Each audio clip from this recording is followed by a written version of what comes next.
Hi guys, March 3, 2020 హిందూలోని editorial Part-2 చూడండి. The message from the Delhi. ఈ ఫస్ట్ ఆర్టికల్ వచ్చేసి the message from the Delhi. అంటే ఇప్పుడు మనం ఒక మెసేజ్ నేర్చుకుంటున్నాం. ఇప్పుడు ఢిల్లీలో జరుగుతున్న ఈ వైలెన్స్ ఏదైతే ఉందో ఇది ఒక కొత్త మెసేజ్ని మనకు నేర్పిస్తుంది అనమాట. ఎందుకంటే ఇంతకుముందు ఎప్పుడు జరగని వైలెన్స్ అనేది ఇప్పుడు జరుగుతుంది. ఇంతకుముందు మనం అంటే ఇలాంటి వైలెన్స్ జరిగినప్పటికీ ఇది కొంత భిన్న రీతిలో ఉంది అని చెప్పే ఆర్టికల్ అనమాట. More than mere communal violence, the recent events mark a disturbing turning point in a contemporary India politics. అంటే ఇప్పుడు అది దగ్గర చూడటానికి మీరు ఎలా అంటే చూడటానికి కేవలం చూడడానికి ఎలా ఉందంటే కమ్యూనల్ వైలెన్స్ లాగా ఉన్నప్పటికీ కూడా కానీ ఈ యొక్క డిస్టర్బెన్స్ ఇది ఎలా ఉందంటే టర్నింగ్ పాయింట్ లాగా ఉందన్నమాట. ఇప్పుడు కొత్తగా ఉన్న ఈ ఇండియన్ పాలిటిక్స్లో కొత్త పుంజలు తొక్కుతుంది ఈ యొక్క విధ్వంసం అనేది చెప్తున్నారు. యాక్చువల్గా ఇది ఢిల్లీ రైట్స్ జరుగుతున్న దగ్గర నుంచి అండి. అంటే ఇప్పుడు మనకి ఏమైనా చూసుకుంటే మనకు గుజరాత్ అల్లర్లు 2002లో జరిగినాయి. ఆ 2002లో జరిగిన అల్లర్లో అప్పుడే కొత్తగా సెల్ ఫోన్ అనేది భారతదేశంలోకి అంటే ప్రతి ఒక్కరి చేతిలోకి వచ్చింది. సెల్ ఫోన్ వచ్చిన తర్వాత జరిగిన ఫస్ట్ ఆ యొక్క అల్లరి తర్వాత ఇప్పుడు మనకు స్మార్ట్ ఫోన్లు బాగా రన్నింగ్లో వచ్చిన తర్వాత వచ్చిన నెక్స్ట్ ఇదనమాట ఈ యొక్క అల్లరి ఏంటి, ఈ యొక్క ఢిల్లీ ఇన్సిడెంట్ అనేది. ఇప్పుడు దీనివల్ల ఏమవుతుందండి, ఈ టెక్నాలజీ వల్ల ఏమవుతుందంటే ఇంతకుముందు ఏదైనా అల్లరి జరిగిందనుకోండి అక్కడ వరకే పరిమితం అయి ఉండేది. ఇప్పుడు ఈ అల్లరి అనేది ఒక చోట నుంచి ఒక చోటకి మారిపోతూ వస్తూ ఉంది. ఎలాగా ఇప్పుడు మనం ఈ స్మార్ట్ ఫోన్లు ఉపయోగించి ఈ వీడియోలు కావచ్చు లేకపోతే ఈ రికార్డింగ్స్ కావచ్చు ఇవేవన్నీ కానీ వేరే వాళ్ళకు ఇవి ఈజీగా ట్రాన్స్మిట్ అవ్వడానికి అంటే ఇప్పుడు మన సోషల్ మీడియా ద్వారా కానీ మనం రకరకాలుగా చూస్తూ ఉన్నాం. ఒక అబ్బాయిని కొడుతుంటే మిగతా పోలీసులు అందరూ కొడుతుంటే ఒక అబ్బాయిని దానికి సంబంధించి ఇద్దరు లేడీస్ మనం ఆపడం అలాంటి వీడియోలు కానీ అలాంటి ఫొటోస్ అనేవి బాగా ట్రోల్ అవుతూ వస్తూ ఉన్నాయి అనమాట. దానికి సంబంధించిన కొన్ని ట్రోలింగ్స్ కూడా వస్తున్నాయి. దీనివల్ల ఏమనేది పూర్తిగా ఆ యొక్క హింసాత్మకమైన ధోరణి అనేది అక్కడ ఉన్న ప్రజల్లోనే కాకుండా భారతదేశం మొత్తం వ్యాపించుతుంది. దాంతోపాటు ప్రపంచం మొత్తం కూడా ఇలాంటి న్యూస్ వెళ్ళిపోతుంది, హింసాయుతమైన విషయాల గురించి వెళ్ళిపోతుంది. సో ఇప్పుడు ఏదైనా వైలెన్స్ అనేది ఈజీగా స్ప్రెడ్ అవుతుంది అని చెప్పే ఆర్టికల్ అండి. చాలా సింపుల్ వర్డింగ్లో ఉంది, ఒకసారి చూడండి. మనం నెక్స్ట్ ఆర్టికల్ గురించి డిస్కస్ చేద్దాం. యాక్చువల్గా ఇది మనకు సంబంధించిన ఎనర్జీ గురించి. అంటే మన యుఎస్ ప్రెసిడెంట్ డొనాల్డ్ ట్రంప్ 2 రోజులు మన భారతదేశానికి వచ్చి వెళ్ళిపోయారు కదా. ఆయన వెళ్ళిపోయిన తర్వాత మన భారతదేశంలో ఇదేదైతే అణు విద్యుత్ ఉత్పత్తి కోసం ఒక పవర్ ప్లాంట్స్ అనేవి 6 అనేవి ఏర్పరచాలని 2008లో నుంచి ఉన్న ప్రపోజల్ గురించి సంబంధించిన ఆర్టికల్ అండి. ఒకసారి దీన్ని చూద్దాం. Pushing the wrong energy buttons. అంటే ఇప్పుడు తప్పుడు విధానాలని అంటే తప్పుడు శక్తి విధానాలు ఎనర్జీ బటన్స్ అంటే ఏంటంటే మనం ఉపయోగించుకునే ఈ విద్యుత్ శక్తికి సంబంధించిన వాటిని మనం వాడుతున్నాము, తప్పుడు విధానాన్ని వాడుతున్నాము. The idea of India importing nuclear reactors is a zombie one with a serious concern about with a cost and safety. అంటే ఇప్పుడు మనం కనుక చూసుకుంటే ఈ న్యూక్లియర్ రియాక్టర్లను ఉపయోగించి మనం విద్యుత్ తయారు చేయడం అనేది జాంబీ అంటే ఏంటంటే మనం ఫారెన్ సినిమాల్లో చూస్తే కానీ ఒక మనిషి బాగా దెబ్బలు తగిలి ఒక దెయ్యంలాగా నడుచూ వస్తాడు చూసారా, ఒక భూతం అనమాట, ఒక పెను భూతం లాంటిది. అలాంటి అంశం ఏది రియాక్టర్లను వాడటం అనేది అని చెప్తున్నారు. దేనివల్ల ఇలా చెప్తున్నానంటే దాని యొక్క కాస్ట్ సేఫ్టీని ఉద్దేశించి చెప్తే కనుక ఇది అలాంటిది. దాని కాస్ట్ అనేది చాలా ఎక్కువ. అంటే మెయింటెనెన్స్ కాస్ట్ అవ్వచ్చు లేకపోతే ఇన్స్టాలేషన్ ఛార్జెస్ అవ్వచ్చు, ఏవైనా కావచ్చు, ఇది చాలా కాస్ట్లీ. సేఫ్టీ కూడా మన భారతదేశం అనేది దాన్ని సరిపోయేంత సేఫ్టీని ఇవ్వలేదు అని చెప్తున్న ఆర్టికల్ అండి. ఒకసారి ఈ ఆర్టికల్లోకి వెళ్ళబోయే ముందు దీంట్లో ఉన్న డిఫికల్టీ వర్డ్స్ మనం ఒకసారి చూద్దాం. Pushing the wrong energy buttons, concern, worry, ఆందోళన, ఇండీడ్, ఇన్ఫ్యాక్ట్, రియల్లీ, వాస్తవంగా, అబండన్డ్, లీవ్, డిజర్ట్, విడిచిపెట్టు, ఇన్సిస్ట్, స్టాండ్ ఫిర్మ్, గట్టిగా కోరు, రిలవెన్స్, కన్సోనెన్స్, రిలేటెడ్, అనుగుణ్యత, ఎకంపెనీ, చాంపిరన్, ఎస్కార్ట్, తోడు వెళ్ళుట, ప్రొప్రియారిటీ, డెకోరము, డీసెన్సీ, గౌరవము, ఇండిమిడిటీ, రీఎంబర్స్మెంట్, రీపేమెంట్, నష్టపరిహారము, క్యూ, సిగ్నల్, సైన్, సైగ. ఇవి దీంట్లో ఉన్న డిఫికల్టీ వర్డ్స్ అండి. ఈ డిఫికల్టీ వర్డ్స్ని నేను కింద పీడిఎఫ్ రూపంలో లింక్ ఇస్తానండి. ఒకసారి మీరు లైక్ చెక్ చేసుకోండి ఈ ఆర్టికల్లోకి వెళ్ళబోయే ముందు. దీంతోపాటు నేను మార్నింగ్ కూడా హిందూ ఒక ఈ పేపర్ని ఇచ్చాను.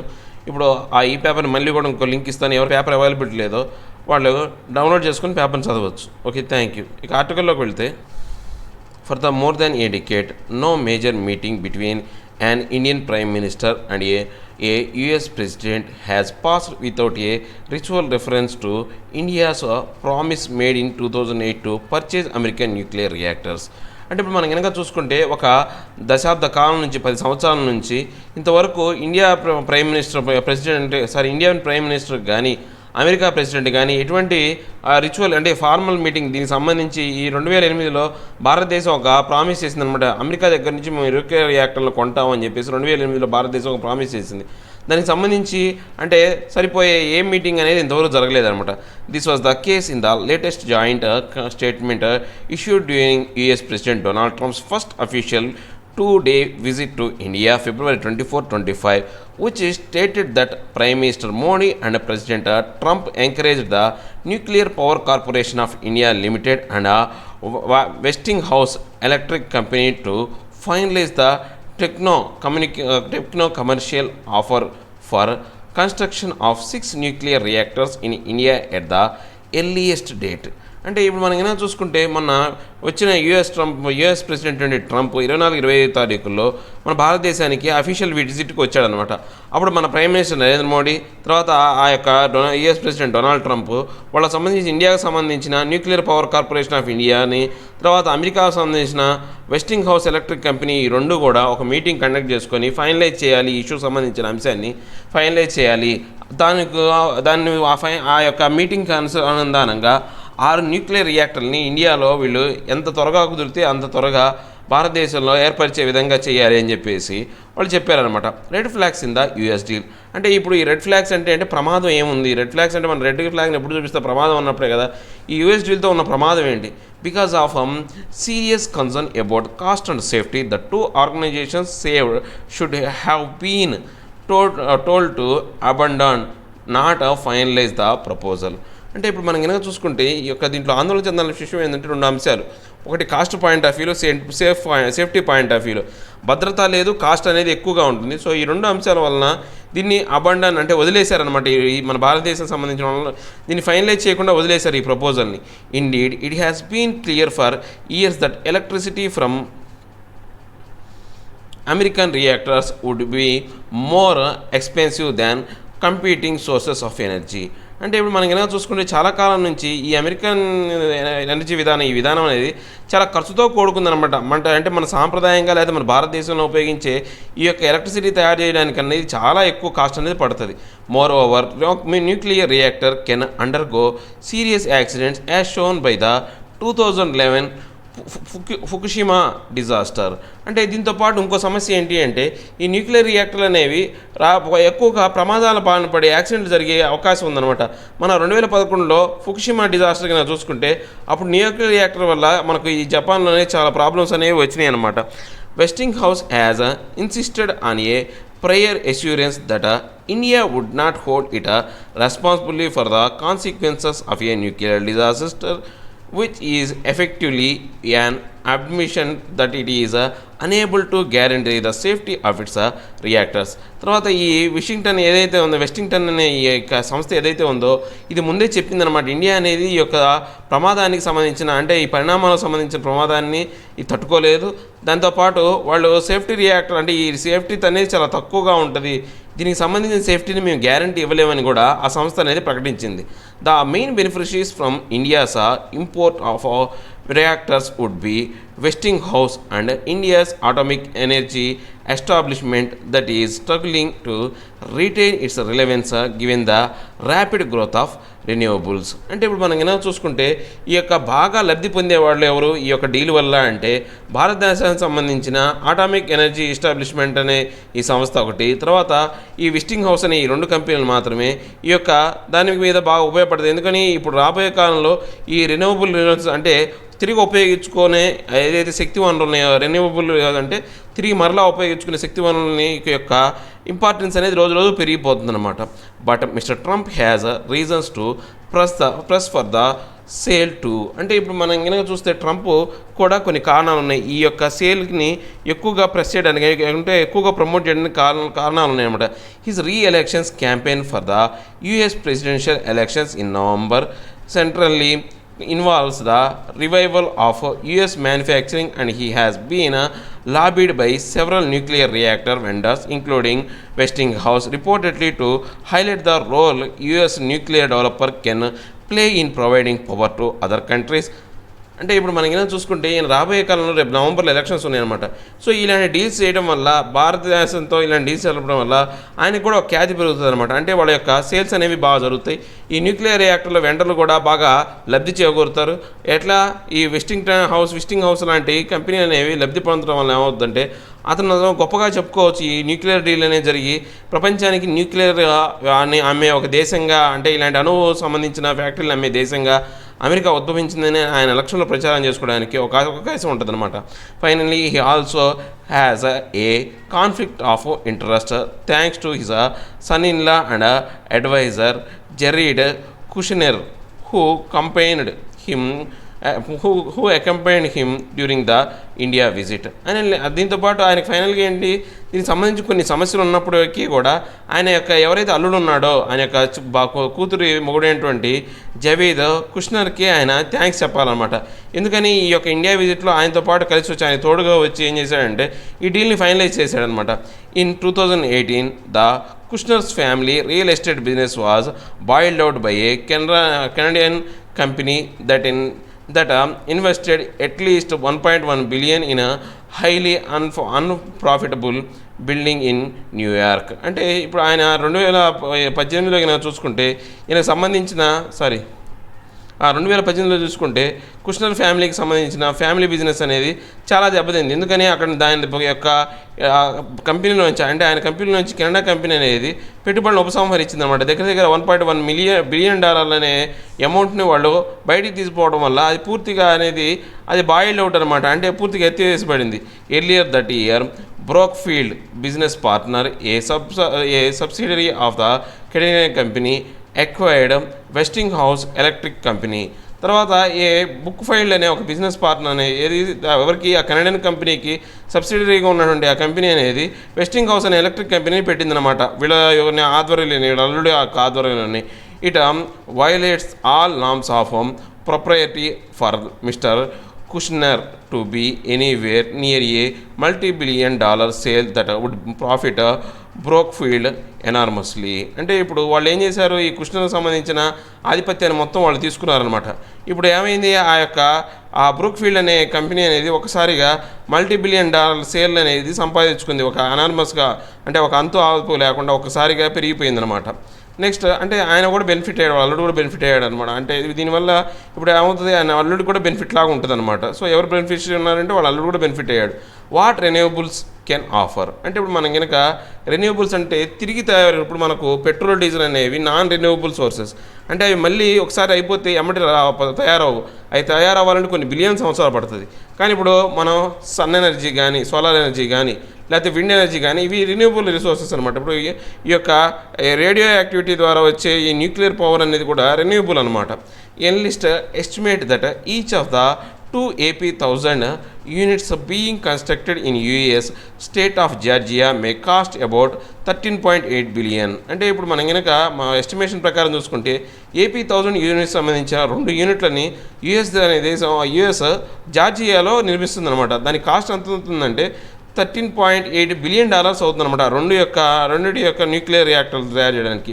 At this rate the 6 reactors being offered to India by Westinghouse would cost almost 6 lakh crore.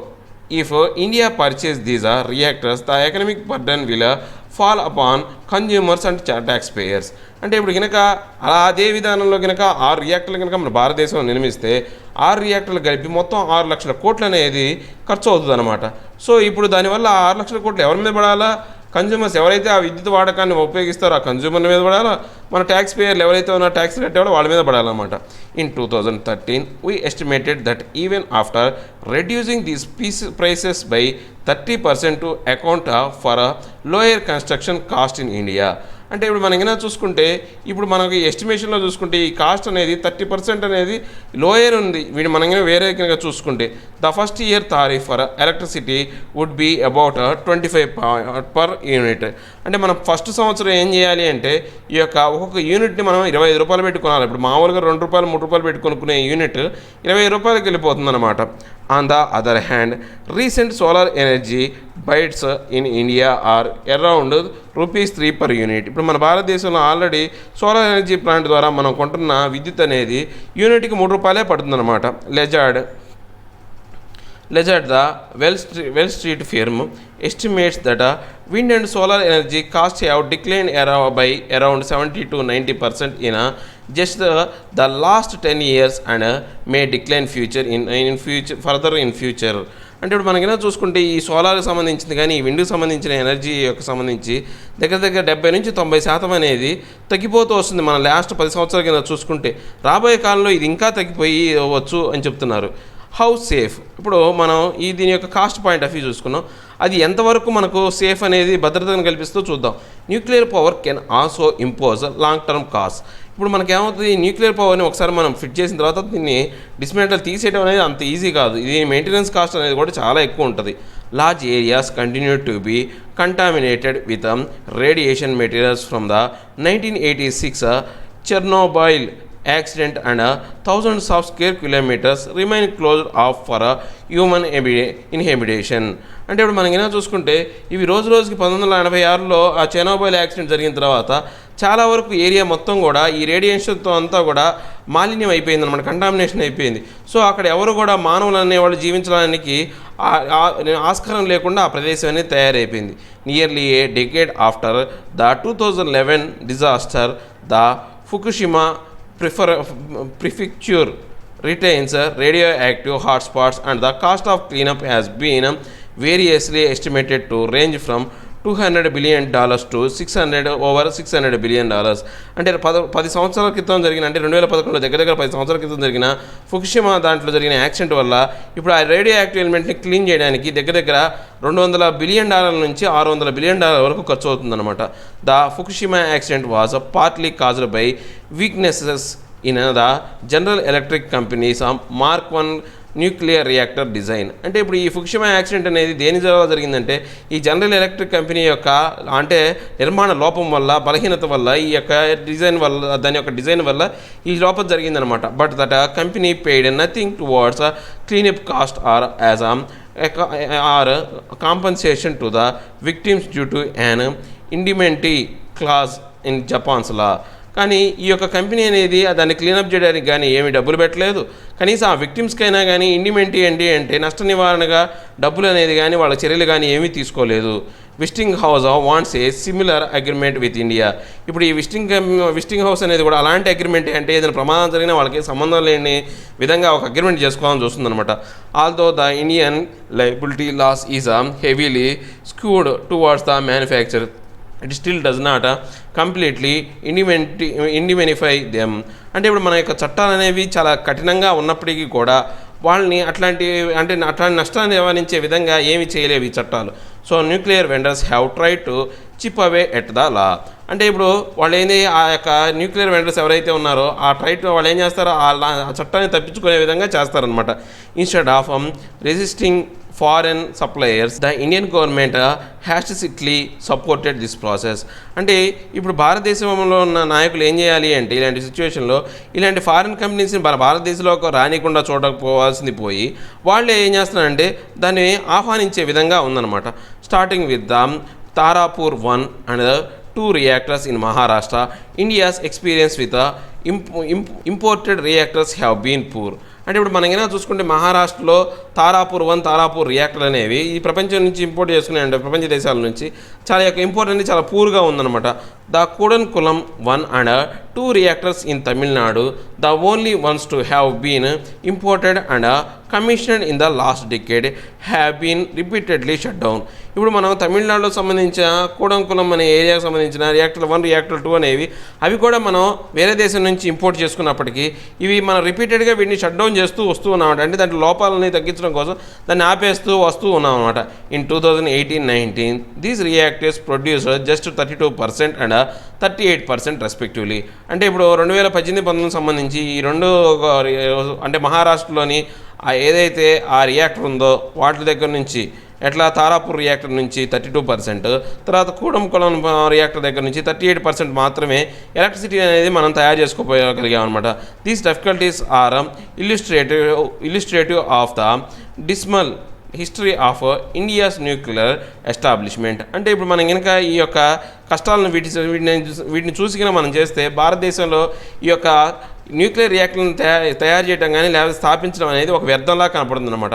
In spite of its tall claims the fraction of electricity generated by nuclear power in India has remained stagnant at about 3% for decades. అంటే ఇప్పుడు ఈ యొక్క అంశాలే కాకుండా దీని ద్వారా తయారైన కొంత current అనేది ఒక 3% కరెంట్ అనేది ఒక వేస్ట్గా అనమాట, స్టాగ్నెంట్గా దేనికి పనికి రాకుండా వేస్ట్గా పోద్ది అనమాట.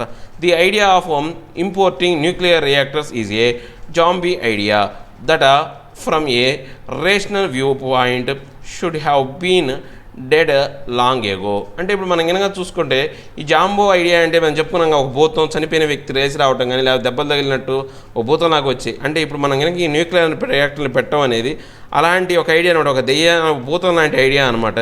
సో ఇది ఎప్పటి నుంచో అనేది ఎప్పుడో చనిపోవాల్సింది, లాంగ్ ఎగో డెడ్ ఎప్పుడో చనిపోయింది ఐడియా, మళ్ళీ దీన్ని అనవసరంగా దీన్ని తిరిగి బతికిస్తున్నారని చెప్తున్నాను అనమాట. In fact and earlier plan to install AP thousands in Mithi Virdi Gujarat has cancelled because of strong local opposition. అంటే ఇప్పుడు ఈ ఏపీ థౌజండ్స్ అనే ఈ యొక్క ప్లాంట్ అనే దాన్ని గుజరాత్లో మితివిద్ధ దాంట్లో పెట్టాలనుకున్నారు, కానీ అక్కడ లోకల్ పీపుల్ యొక్క వ్యతిరేకత వల్ల దాన్ని ఏం చేశారంటే క్యాన్సిల్ చేశారనమాట. In 2018 Gujarat chief minister Vijay Rupani declared that the reactors will never come up in Gujarat. The prime minister should take A Q from his own state and make a similar announcement for the rest of the country.